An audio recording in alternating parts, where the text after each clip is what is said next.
Creo que la salud tiene que ver con la posibilidad de gestionar ese desequilibrio del permanente movimiento en las mejores condiciones posibles y en la libertad de tomar decisiones para que sean placenteras. Me parece que esa palabra que dijiste al final es clave, o el bien común. Me parece que es lo que articula todo el trabajo conjunto y que va ordenando esa dinámica que traía recién Barbie. Y más que nada me parece positivo la respuesta de la gente cuando trabajas así en equipo.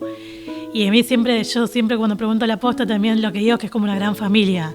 Entonces así ayudarte entre todos y como dice Moni también de toda la convivencia para mí encaja perfectamente para esa población. Bueno, esto es un logro de ese conjunto de actores dentro de ese espacio con la gente del barrio y las necesidades que había en el barrio, que era un centro de salud. En los otros centros de salud solamente van, trabajan, cumplen su horario y ya está.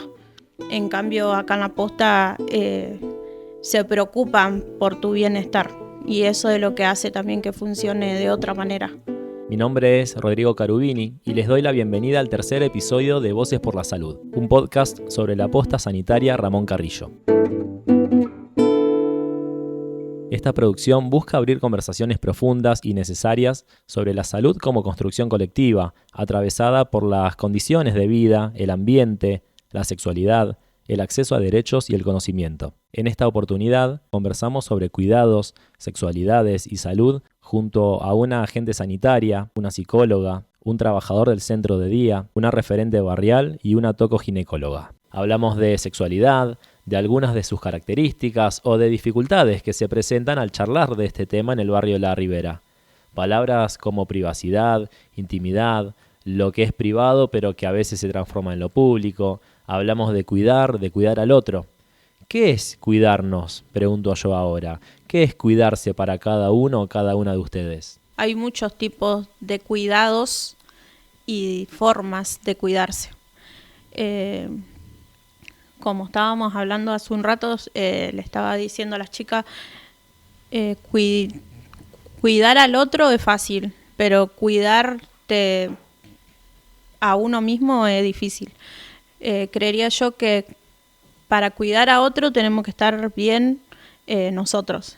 Te pregunto a vos, Juli, con tu mirada como médica, ginecóloga, pero bueno, también como mujer, y con el rol que vos quieras atribuirte, digamos. ¿Qué es para vos cuidar al otro? ¿Qué es cuidarse a uno mismo? Bueno, yo lo que siempre le digo por ahí a las chicas, sobre todo a los adolescentes, que bueno, por ahí vienen en la primera consulta con todo el cambio corporal, todavía no tuvieron su primera menstruación, más que nada es conocerse el cuerpo de uno mismo, los cambios que van a pasar, y después por ahí doy ejemplo también de ponerse una crema que para hidratarse el cuerpo, del cuidado ese, el cariño con uno que se cuida a su propio cuerpo y el amor. Y después, sobre todo, qué parte del cuerpo hay que cuidarse uno mismo y no dejar por ahí que el otro lo lastime o lo vulnere, por decirlo así. Sobre todo por ahí en el adolescente que por ahí están con las hormonas full. Muchas veces por ahí sí cuentan que en el colegio le tocan la cola, así como modo de broma.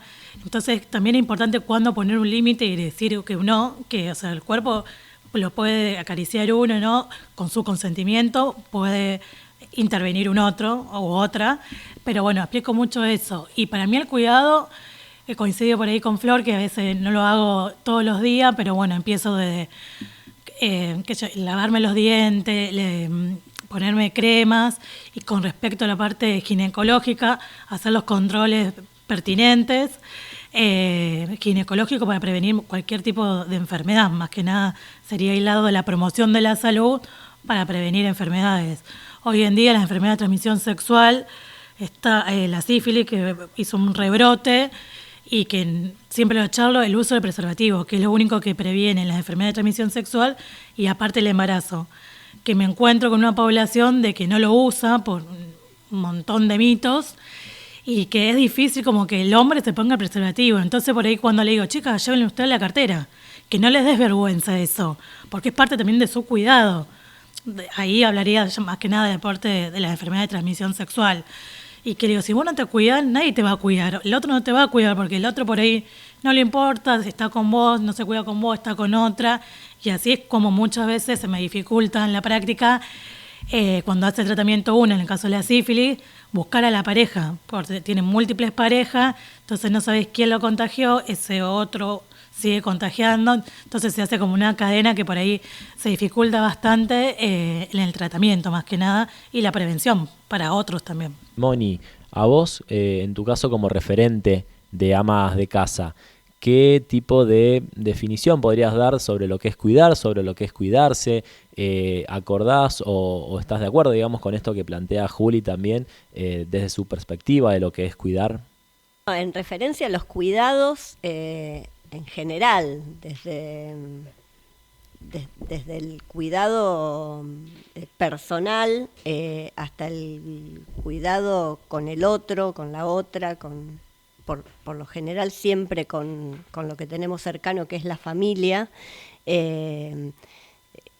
En ese camino de los cuidados siempre recae sobre, en la mayoría, voy a decirlo así para que no se sienta nadie ofendido, recae sobre las mujeres. Entonces, bueno, las mujeres tienen principalmente el cuidado de los adultos mayores, de los enfermos, de los adolescentes, de los niños, de la casa, y siempre, de alguna manera, postergamos los cuidados personales.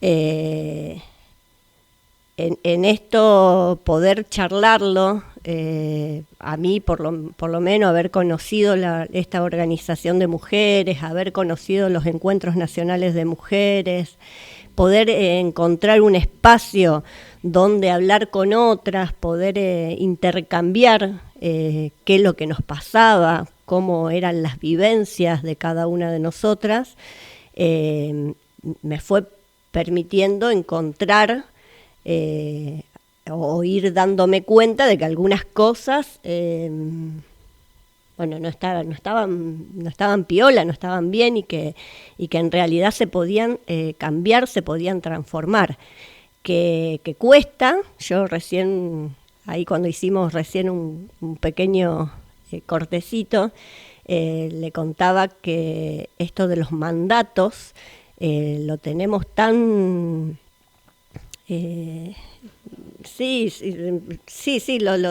sea, nacemos con una cosa que es muy difícil después trabajarla cuando vos vas creciendo y te van inculcando una forma que después vos te construís alrededor de eso, y es difícil, aunque uno lo trabaja, lo conoce, lo estudia, yo les contaba que tengo mi hijo más chico, de 19 años, que se iba a trabajar ahora a las 6 de la tarde a la fábrica, y yo le preparo todos los días la comida.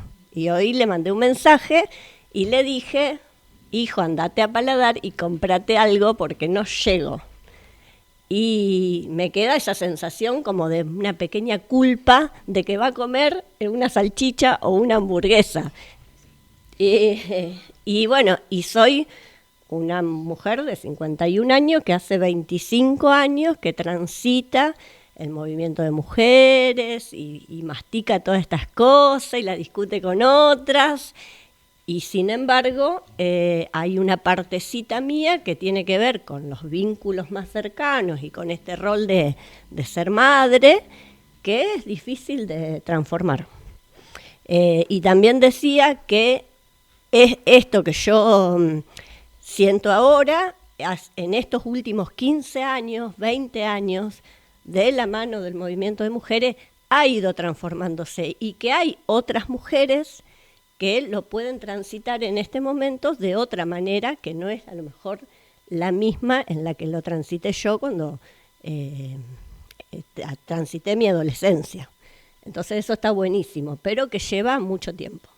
Pregunta para Joel, para Barbie, en esto de entrar en la parte más de la psicología, en tu caso, Joel, de la psicología social. ¿cómo es el vínculo con el tema del cuidado? Si ustedes ven, si ustedes notan que hay una preocupación por el cuidarse, o si va más que nada por el cuidar al otro.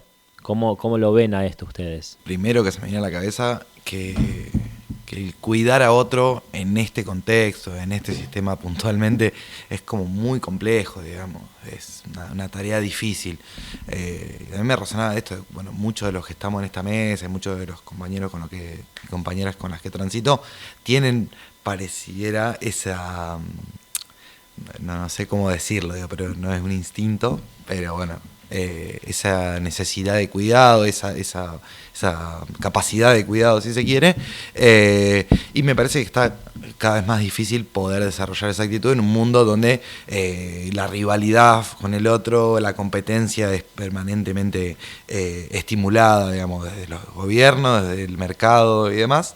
Y en eso puntual también se me venía a la cabeza decir, bueno, muchos de los varones hemos sido cuidados, somos cuidados por muchas de las mujeres. Sin embargo, hay jóvenes que pasan entre 6, 8, 10 años sin ir a una consulta médica. Nos pasa mucho, digamos, en el trabajo con los jóvenes, que no está ese hiperfoco que traían hace un ratito que está sobre las mujeres, por ejemplo. Es decir, bueno, todo registrado, ¿no? Los varones están un poco más como aislados, si se quiere, separados de ese supercontrol. Sin embargo, también en algunos barrios, yo trabajo en varios barrios, los jóvenes están expuestos a muchísimas situaciones de violencia, muchas veces vinculado a las bandas narcocriminales, si se quiere, son plenamente empleados, entre comillas, digamos, por estas bandas y terminan fuertemente lesionados, digamos.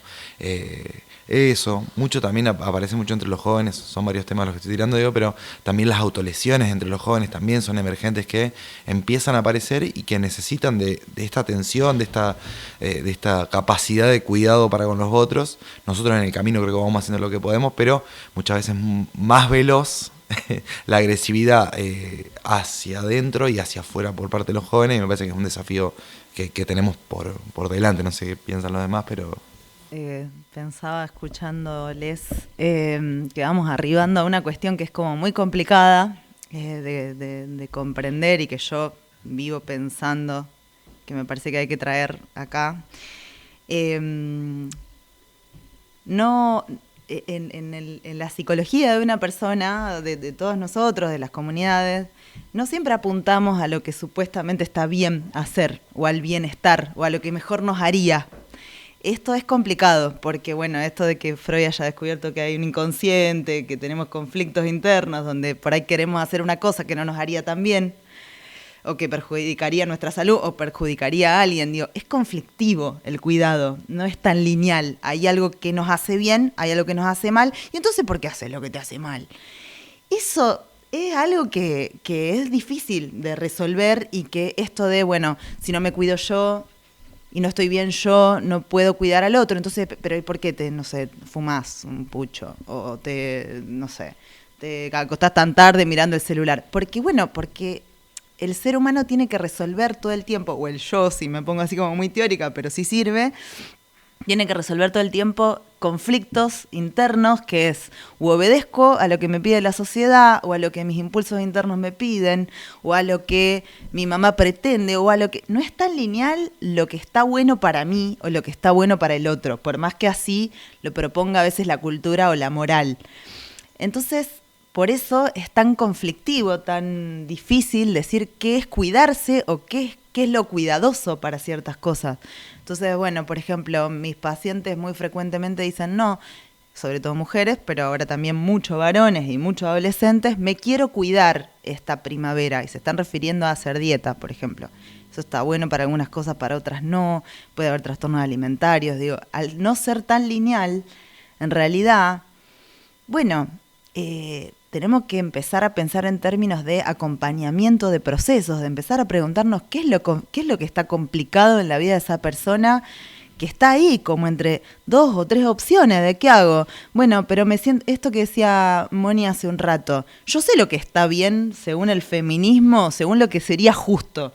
no sé, que nos repartamos las tareas entre mujeres y varones, que yo también pueda salir con mis amigas, que sí, eso en teoría, pero ¿y por qué yo no hago lo que supuestamente estaría bárbaro? Entonces, cuidarse es un conflicto permanente y hay que tomar decisiones en el medio porque no es tan lineal. Y es difícil esto porque también tenemos, me parece en este momento, redes sociales mediante y toda una serie de discursos que nos dicen lo que hay que hacer con nuestra vida, donde parece que es re lineal lo que estaría bueno, y por qué no es tan simple, yo no tendría trabajo, digamos, porque sería como estaría todo muy resuelto. Esta cuestión individual de yo debería cuidarme a mí para después poder cuidar al otro, o no debería sentirme culpable por algunas cosas, si yo ya lo pensé, ya sé si esto está bien o está mal. Cuando lo volvemos sobre el individuo, que cada persona debería tomar buenas elecciones y demás, se vuelve muy culpógeno, muy culposo y vivimos todos reprochándonos cosas porque no hicimos lo que supuestamente era mejor para el cuidado. Entonces, creo que a veces las cuestiones del cuidado se asocian mucho a la culpabilidad, son muy severas, y cómo no te cuidás, lavate los dientes, comete una manzana, hacete el control ginecológico, cuidá a tus hijos, pero antes andá vos a salir con tus amigas, es imposible. Entonces, bueno, se vuelve muy severo y muy, al final, todo lo contrario de lo que queremos, que es ser más felices, estar menos preocupados, no sé.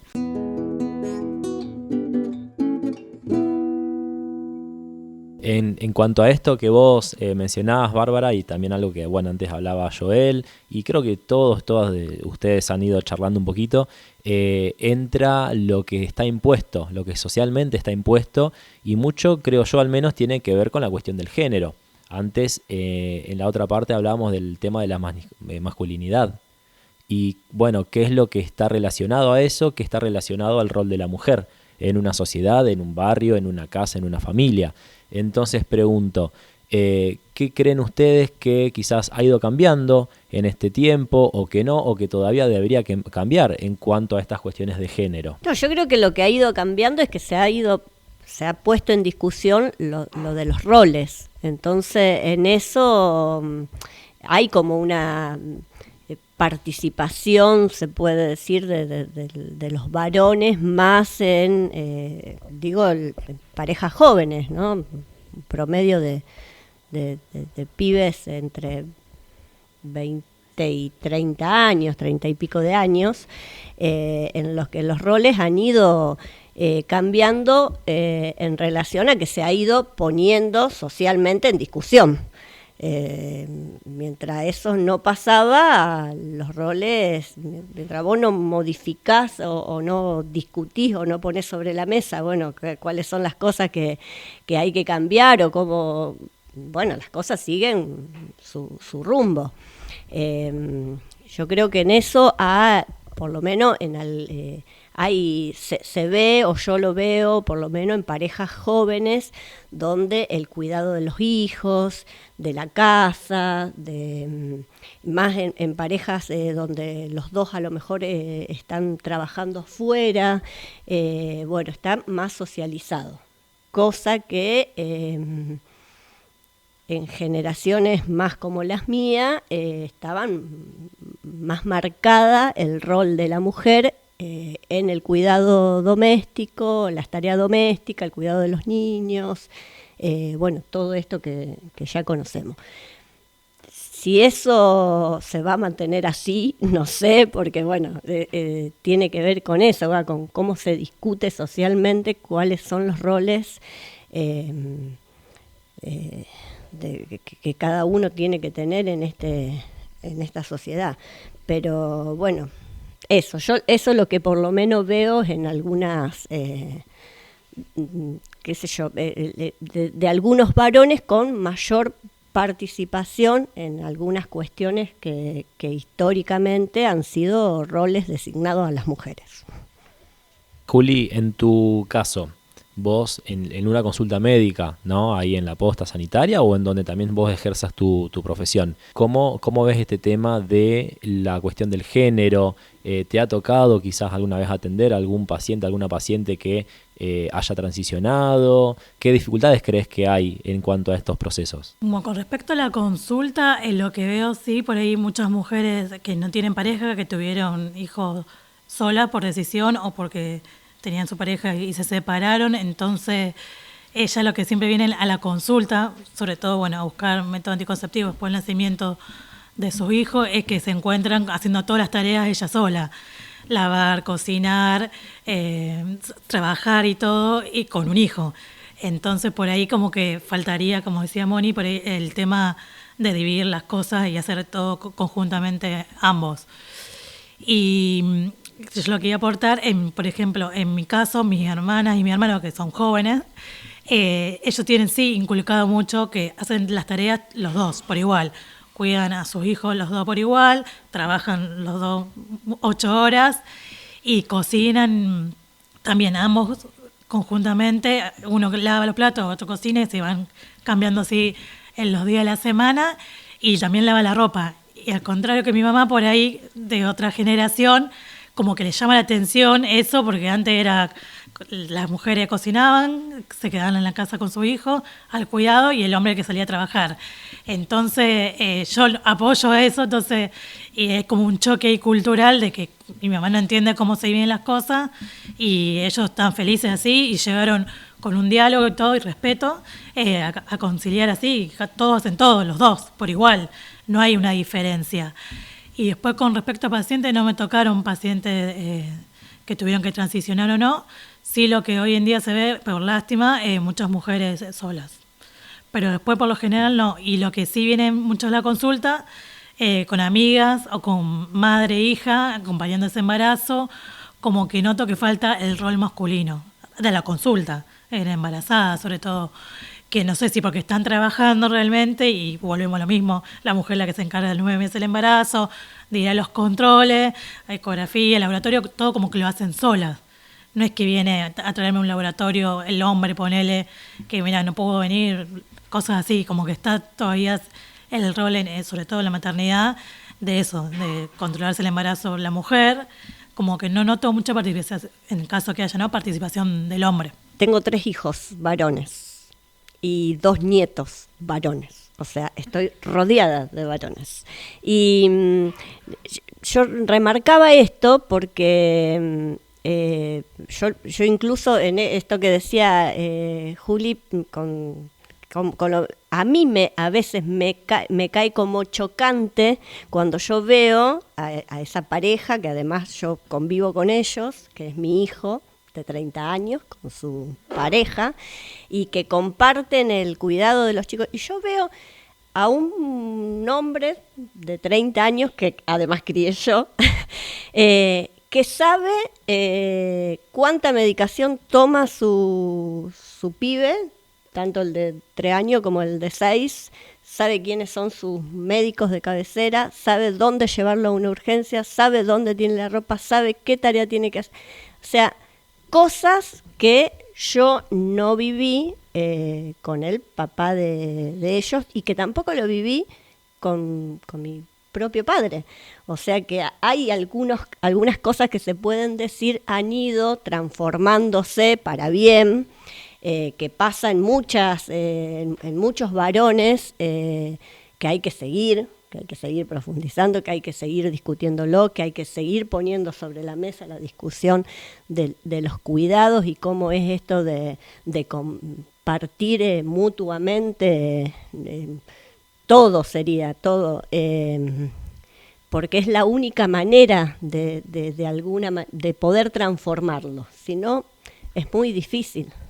Porque es una matriz, y hay que romperla, hay que cambiarla, hay que modificarla. Pensaba 2 cosas. Primero, en relación a sexualidades, cuidado, salud. ¿Quién tiene el micrófono, ya que estamos acá? Porque en muchas situaciones que tienen que ver con el cuidado en la salud, las profesiones feminizadas, que pueden ser la ginecología, la psicología, la enfermería, etcétera, después quienes escriben teoría, quienes publican libros, quienes tienen el micrófono, quienes hacen conferencias, son varones. Y esto podría no ser un problema, porque los varones podrían recoger la experiencia femenina del cuidado, pero esto también es un sesgo que dificulta un poco el cambio de paradigma en todo caso, porque estamos hablando de eso, de una cosmovisión, de una manera de ver el mundo, de cómo nos repartimos las tareas las personas. Pensaba en eso y pensaba a la vez, me voy a contradecir, y para abrir un poco el debate, que también cuando, por ejemplo, a mí me toca atender niños en la posta, citamos a las mamás. Y las mamás dicen, no, porque el papá no participa tanto, o no está, o está más trabajando. Y seguimos citando a las mamás, hasta que un día llamamos al papá. Porque también es necesario ponerles el micrófono a los varones en otros espacios, que no son los de la teoría, los de la autorización, los del poder, sino hasta incluso cuando esos varones están violentando, cuando están vulnerando, hay que llamarlos y hay que escucharlos y hay que ver qué hace, qué estamos haciendo como sociedad que hace que nuestros varones violenten, nuestros varones vulneren y demás. Porque si no, de nuevo, las tareas de cuidado, de preservación y demás, incluso cuando nos violentan a nosotras, también la tarea es nuestra. Entonces, esa circularidad, entonces las mujeres tenemos que cambiar la forma de verlo, las madres tenemos que cambiar la forma de criar, etcétera, etcétera. Entonces, pensaba en eso, en quién tiene la palabra, en a quién se le pone el micrófono y en qué situación, y es como, bueno, para elaborar la teoría, para el lugar del reconocimiento y para el poder, a veces sobre las cuestiones de cuidado, sexualidad y salud, le ponemos el micrófono a los varones, pero para pensar las problemáticas, los conflictos y demás, no los llamamos a pensar con nosotras. Entonces, bueno, hay ahí como una paradoja o algo a repensar que no tengo resuelto para nada, pero que abro. El lugar también de, por momentos, no, pero ellos no entienden, no, pero ellos no pueden, que en realidad alimenta lo mismo, ¿no? Una especie de impotentización ahí de ellos no pueden, no se dan cuenta, no se acuerdan los remedios, no saben a dónde llevarlos, y cómo eso alimenta lo mismo y que hay que convocarlos a ver cómo la piensan ellos, porque también, qué sé yo, a lo mejor la manera de cuidar varonil es diferente, es menos miedosa, no sé, digo cualquier cosa, como para tirarlo, qué sé yo, menos preocupada, porque las madres nos ponemos más neuróticas o obsesivas, entonces, no sé, digo cualquier cosa, capaz que le repifio, pero como para llamar ahí a opinar y que sea un debate real. Y al otro varón de la mesa, que es Joel, le pregunto también, en su rol como psicólogo social, como profesor, como docente, pero también, bueno, como varón, justamente, ¿cómo ves esto que ella plantea? ¿Qué es lo que tenés para opinar? Y si tenés algún tipo de cuestión que, bueno, desde los cuidados o desde tu rol como psicólogo social. Un varón tirándole la pelota a otro varón, tirándose entre ellos. Bueno, entonces lo va a contestar mi compañera. No, creo que es una posición en la que todavía los varones nos encontramos con dificultad para responder muchas de las cuestiones que aparecen y nos hacemos las víctimas ahora, porque después tenemos para explicarle a las mujeres cómo funciona el mundo, digamos. Entonces, a veces... No sé, yo en particular me tocó vivir con muchas mujeres, estar rodeado de mujeres, y creo que hay algo de eso que también me atraviesa. Sí, las dos profesiones que tengo son profesiones feminizadas, entonces hay algo de eso, de ese entorno, que a mí me ha permitido tener acceso a otra cierta información que a muchos varones no les tocó, o bueno, algunos por decisión propia no lo toman, y sin embargo no me deja exento de haber cometido un montón de barbaridades, si se quiere. Bueno, no sé si son tan complejas, pero creo que el machismo, digamos, es un sistema, digamos. Entonces, de una u otra manera terminamos medio en la encerrona, ¿viste? Creo que sí, esto que traía Moni, que las nuevas generaciones intentamos cambiar algo de eso, de decir, bueno, ¿cómo es el reparto? Está bien, acá me dicen que no. Claro, yo tengo 37, así que bueno, Pero bueno, me siento joven, así que... bueno, los más jóvenes que yo creo que intentan cambiar eso. Después también me pregunto bueno, se sumaron un montón de tareas para las mujeres, entonces medio que, bueno, o las tenés que repartir o las tenés que repartir. Digo, si tu compañera tiene que salir a laburar 12 horas, 8 horas o la hora que sea, bueno, sí, acomodemos un poquito la casa, acomodemos, digamos, la crianza de los jóvenes. A nosotros un poco también nos pasa lo mismo que traían recién, de, bueno, cuando vamos a consultar a alguien sobre la situación de un joven, vamos hacia la madre, digamos. Es así, está bueno la crítica que trae la compañera, digo. Y en los casos de que hemos llamado a los padres, a los varones, digamos, no hay mucha respuesta, no hay mucho registro, y se encuentran hasta sorprendidos, digamos, de qué pasó, ¿viste? Así que bueno, se me hizo difícil esta parte. Es un poco quizás reflejo también de lo que uno vive justamente en sociedad. Y si bien decían ustedes, cada una desde su lugar, que hay avances que, al menos en relación a años anteriores, a otras generaciones, ha habido avances en términos de sexualidad, en términos del género, pero bueno, todavía se mantienen algunas cuestiones que están bajo el concepto del tabú, y que antes algunos de ustedes lo trajeron a colación. Entonces me gustaría que lo recuperemos, que veamos en este momento, en este 2025, en esta sociedad de este momento en la historia, que sigue siendo tabú, aunque sea en relación a lo que es género, a lo que es sexualidad, a lo que es una relación sexual para la búsqueda del placer o para cumplir un deseo, y que de eso que es tabú o que es considerado tabú, que sería una dificultad para poder mantener adelante y trabajarla. En realidad, qué sé yo creo que no sé, me cuesta pensar las cosas en términos de avances a veces. Capaz que sí, está buena la palabra porque si no nunca celebramos. Soy como medio pesimista, pero sí me parece clave lo que decía Moni. Lo que sucedió es que se pusieron en cuestión algunas cosas. Eso no significa que todas tengan que cambiar, que todas tengan que ser novedosas, digo, porque también, bueno, a veces hasta el mercado nos vende que lo nuevo es mejor. Hay que ver, hay que revisar, hay que ver qué cuestiones en realidad había que mantener, que nos sostenían como sociedad o como seres humanos.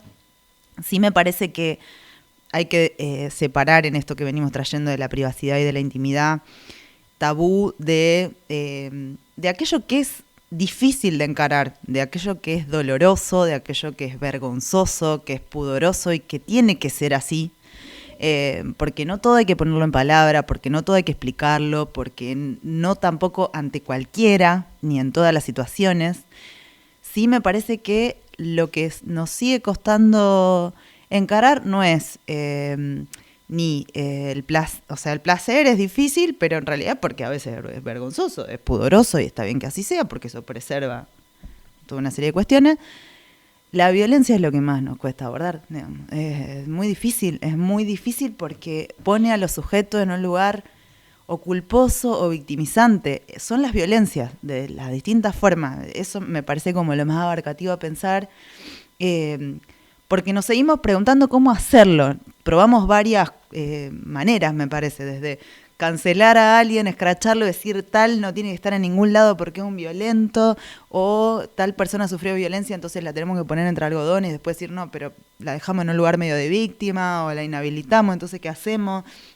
Las violencias que cada uno ha sufrido, que a veces están un poco encapsuladas y pensamos que la del otro es peor.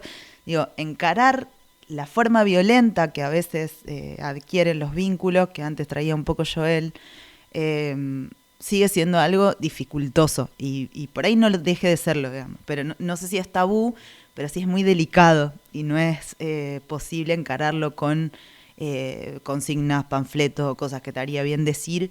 A veces se hace eso, ¿no? Se dice lo que estaría bien, pero no se está hablando tanto. Y eso sigue siendo como una dificultad como sociedad, cómo procesar nuestros propios dolores, nuestras propias violencias.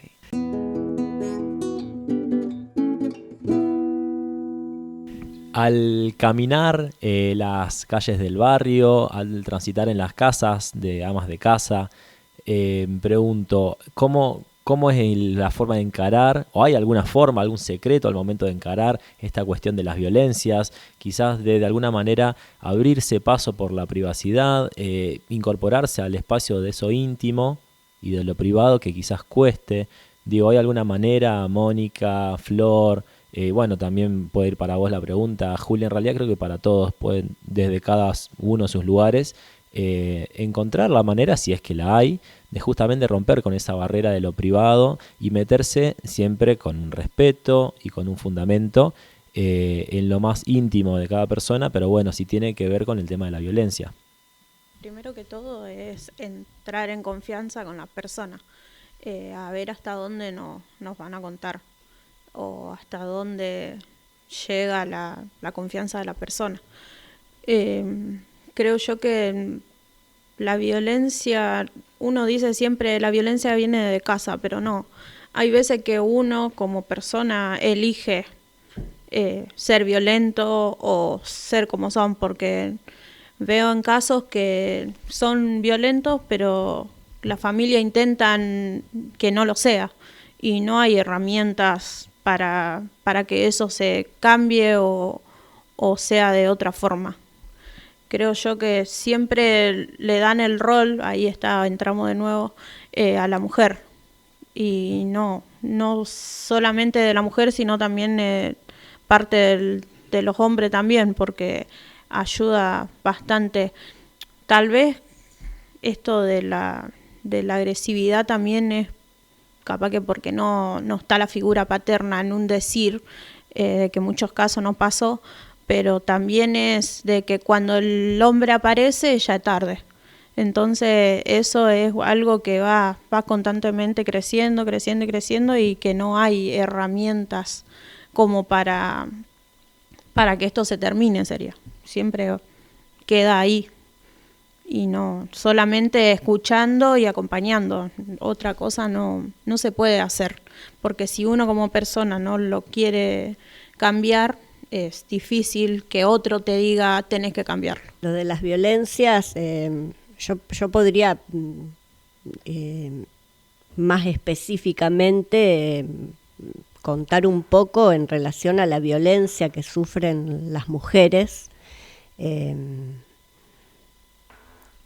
por mi trabajo o por mi cercanía con el movimiento de mujeres. Que acompañando un poco lo que decía Flor en relación a lo que sufrimos las mujeres cotidianamente, que además es algo que nos atraviesa a todas, aunque a veces nos parezca que no, que tenemos una vida estupenda y repiola y que no, estamos todas atravesadas de alguna manera por distintos tipos de violencias. Pero que la que más frecuentemente se ve en las barriadas tiene que ver con esa violencia que se ejerce con el abuso, con las violaciones, con el maltrato, con el abuso psicológico, que es lo que más a nosotras es con lo que más cotidianamente trabajamos, ¿no?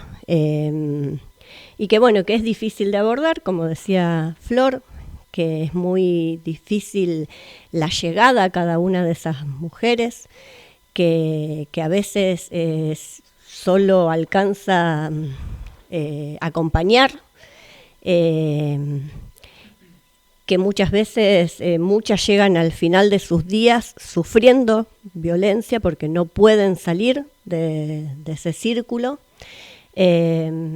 Pero que también como sociedad muchas veces podemos hacer algo y no lo hacemos. Entonces también quienes no nos involucramos también estamos ejerciendo algún tipo de violencia al no, porque está bien que el otro no te dé el espacio para acceder, pero hay situaciones en las que son límites y en la que si vos no intervenís, sos cómplice de esa violencia, y si vos no intervenís, también estás aportando un granito también para que eso se siga haciendo cada vez más grande. Pero hablando en relación a lo que tiene que ver, a la palabra violencia y a lo que abarca para mí todo como nos atraviesa como sociedad, creo que también va de la mano de la situación social en la que transitamos la vida. La situación política nos atraviesa y eso hace que haya o no menos tipo de violencias. Entonces, cuando una familia no tiene trabajo, cuando vive en situación de mucha vulnerabilidad, cuando hay situaciones extremas, y sí, inevitablemente va a haber de todo tipo de violencia. Esa misma familia, en otra situación económica, social, no quiere decir que no pueda haber, pero sí va a haber, va a estar mucho más disminuida. Yo creo que la violencia que se vive y que la vamos a ir, en este momento la vamos a ir viendo cada vez más cercana en relación a los robos, a los pibes en relación a las adicciones, al abuso constante hacia las mujeres y principalmente hacia las jóvenes mujeres, con esta situación que estamos atravesando socialmente, políticamente, se va a ir agudizando. Entonces creo que son cosas que van de la mano y que, bueno, sí, hay que trabajarlas, hay que trabajar en otros ámbitos, porque si no es muy difícil, volviendo más a lo de las mujeres, y es muy difícil acompañar a una mujer que está sufriendo una situación de violencia en la casa cuando no tiene trabajo, no tiene dónde irse, no tiene los pibes chiquitos que le lloran y tiene el marido violento que no para de cagarla a palo. Bueno, si no hay formas para resolver una parte que tiene que ver lo económico, lo del trabajo, es muy difícil que pueda salir de ese círculo. A Barbie, a Juli, a Joel, dentro de lo que vendría a ser una consulta, dentro de lo que es una relación entre el profesional, la profesional y los pacientes o las pacientes, si hay justamente alguna forma quizás más adecuada para realizar este abordaje, para hablar de violencia, si podemos llegar a un punto en común en lo que es la violencia en sus profesiones, o si, bueno, cada uno de ustedes justamente tiene una mirada diferente. La violencia me ha tocado casos de atravesar, más que nada acompañar a las pacientes, y más que nada, como decía Moni, es acompañar, que por ahí es muy difícil, me dificultó mucho que hagan la denuncia en sí, porque vienen con mucho miedo y lamentablemente por ahí terminan volviendo al hogar donde está, que generalmente es la pareja, el agresor. Y también tuve que trabajar mucho la frustración, porque digo, todo lo que hice en conjunto por ahí con el área de género, de acompañar y decir, bueno, vuelve a ese lugar porque no tiene otra como escapatoria, por decirlo así, con los factores que dijo Moni, lo económico, tiene los hijos también. Pero también creo que el espacio ese es como una charla súper confidente. La situación que me tocó no es que vinieron a contarnos así de entrada, justo estaba con la pediatra, de que era el que pasaba esa situación, sino fue casualidad que fue a enfermería a curarse y ahí descubrimos, bueno, un montón de cosas, entre tanto la violencia física y bueno, y ahí fue trabajar con herramientas, darle a ella, acompañarle a la denuncia, como que fue todo un proceso y no se dio así como una consulta espontánea. Creo que eso hoy en día se ve mucho también y muchas vienen con mucho miedo y por ahí más que acompañarla a transitar todo el proceso, otra cosa, no, por lo menos desde mi parte, no se puede hacer, lamentablemente. Y después quería hacer otra cosa con respecto a sexualidad, que yo veo que hoy en día los adolescentes como que viven la sexualidad mucho más libre, sin un montón de tabúes que era antes, de la vestimenta, de vivirlo con un montón de cosas que muchas veces me terminaron enseñando a mí, de usar consoladores, un montón de juegos, poses, un montón de cosas, y que antes por ahí no lo contaban tanto, creo que a lo mejor es sobre la parte tabú, por decirlo así, pero porque como que lo viven más libremente. Me parece que ese es el aspecto que cambió.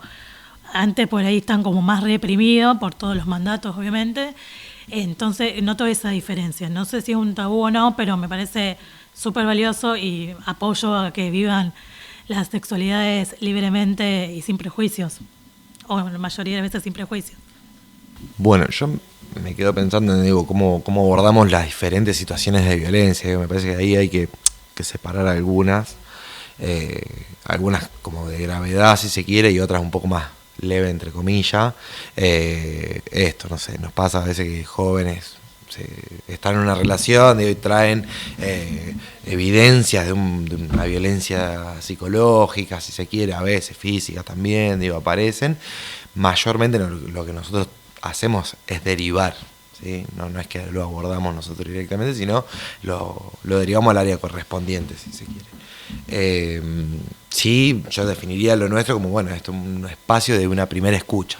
Y voy a estar atento ir conociendo cuáles son las problemáticas específicas de cada género, de las juventudes en particular y demás, afinan el oído. Entonces me parece que esa es una de las claves, poder mantenerse activo en relación a la información, a qué quieren los jóvenes, y a las herramientas teórico-conceptuales, que van apareciendo, y en eso, dependiendo del feminismo, nos ha iluminado un montón, nos ha dado la posibilidad de ver otros escenarios que antes no veíamos, pero eso.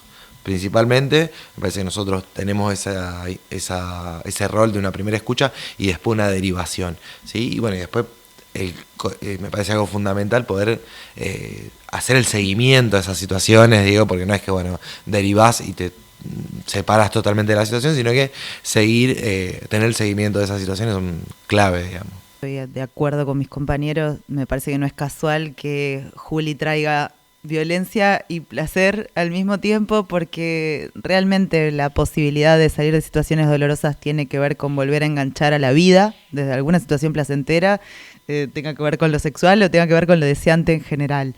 Pero me parece que nuestro lugar, o al menos mi posición ética que intento sostener, es que la solución a sus problemas las tiene o las va a inventar la persona, y nosotros realmente no sabemos, por más que sepamos más o menos lo que habría que ir haciendo o lo que a nosotros nos gustaría que le pase.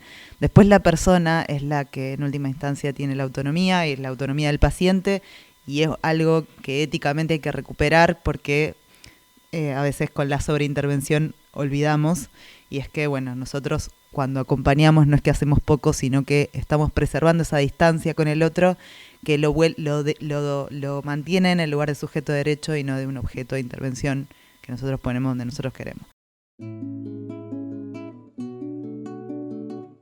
Esto fue el tercer episodio de Voces por la Salud.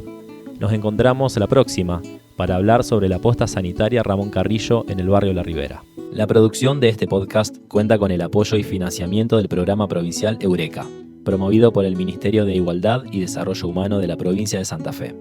Fue grabado entre junio y septiembre de 2025 en los estudios de InfoSoberana, en la ciudad de Rosario, Santa Fe, Argentina. Agradecemos la asistencia técnica en estudios de Fabián y Malvina, y a todas las personas que hicieron posible la realización de este ciclo. El Centro de Salud Ramón Carrillo, conocido popularmente como la Posta de la Ribera, es un centro de salud comunitaria, ubicado en el barrio de Pescadores La Ribera de Villa Gobernador Galvez, en la provincia de Santa Fe, Argentina. Cuenta ya con 2 producciones de circulación, un libro que recopila algunas de las experiencias de sus fundadores y participantes, y un documental disponible en YouTube, editados en los años 2023 y 2024 respectivamente. Si querés conocer más acerca de este proyecto, nos podés encontrar en Facebook e Instagram como La Posta de la Ribera.